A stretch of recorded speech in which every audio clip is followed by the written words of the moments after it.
اور یہ جو وظیفہ بتا رہا ہوں میں آپ کو، یہ روزے میں برکت کا وظیفہ ہے۔ جس کو بھی بتایا الحمدللہ بہت فائدہ ہوا۔ بلکہ ایک آدمی ایسا تھا کہ جس نے 1000 کے نوٹ زندگی میں کبھی نہیں گنے تھے، 1000 کے نوٹ اس نے گنے نہیں تھے، اسے بھی وظیفہ بتایا گیا تو الحمدللہ اب اس وقت میں کروڑ پتی ہے۔ وہ 1000 روپیہ کبھی گنا ہی نہیں تھا اس نے، لیکن آج اللہ تعالیٰ نے خوب مال دیا۔ لوگ جو ہے بہت ہی پریشان ہے روزے کے سلسلے میں۔ میں ایک مختصر وظیفہ بتاتا ہوں۔ سوتے وقت 100 مرتبہ یہ پڑھا کرتے تھے، پڑھیے میرے ساتھ، بسم اللہ اللہم صلی علی محمد۔ اس کے بعد اللہ ان کے کام بہت بناتا۔ جس کو بھی بتایا سب کو اللہ تعالی نے فائدہ پہنچایا ہے، یہ اللہ کا شکر ہے۔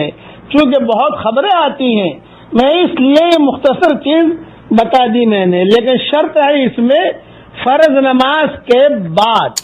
کوئی آدمی کہے کہ فرض نماز نہ پڑھوں، نہ، فرض نماز پڑھیے۔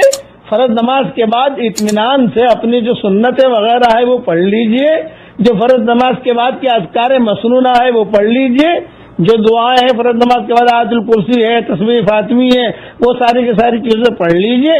اس کے بعد گھر جانے سے پہلے اتنا وظیفہ کر لیجئے، یا خواتین اتنا وظیفہ کر لیں، اپنے بچوں کو ہی بتا دیں۔ حدیث میں نہیں ہے لیکن یہ چٹکلا بڑا اہم ہے۔ میں اب کیا بتاؤں، اس وظیفے سے کئی غریب بادشاہ بھی بنے ہیں۔ اب قصہ تو سب سنا نہیں سکتا، گزشتہ زمانے میں جو بادشاہ بنے ہیں وہی وظیفے کی وجہ سے بنے ہیں۔ یہ بھی کتابوں میں لکھا ہے کہ تھا بالکل غریب لیکن اللہ نے بادشاہ بنا دیا، چمکا دیا۔ اس لیے لوگ بہت پریشان ہیں گھریلو سلسلے میں، روزے کے سلسلے میں۔ آپ گھبرائیے مت، اللہ کے احکامات کو پورا کیجیے، باوضو رہنے کی کوشش کیجیے۔ یہ تو حدیث شریف میں آتا ہے کہ باوضو رہو کہ روزے میں برکت ہوگی۔ الحمدللہ میں دعا کرتا ہوں کہ اللہ تعالیٰ سب کے لیے حلال مال و منال کے دروازے کشادہ فرمائے۔ اب پڑھ لیجئے میرے ساتھ، لا الہ الا اللہ اللہ اکبر۔ دیکھیے لا الہ الا اللہ بڑا، میرے گناہ معاف ہو گئے، سیدھا عرش تک پہنچ گیا۔ اللہ اکبر بڑا، آسمان اور زمین کا درمیانی حصہ اجر اور نور سے بھر گیا۔ الحمدللہ۔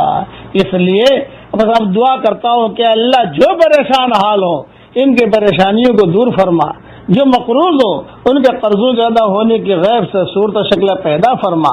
اے اللہ جن کے روزے کا مسئلہ ہے ان کے لیے حلال مال و منال کے دروازے کشادہ فرما۔ اے اللہ تو جسے ہدایت دے دے اسے کوئی گمراہ نہیں کر سکتا، اور تو جسے گمراہ کر دے اسے کوئی ہدایت نہیں دے سکتا۔ اے اللہ تو ہمیں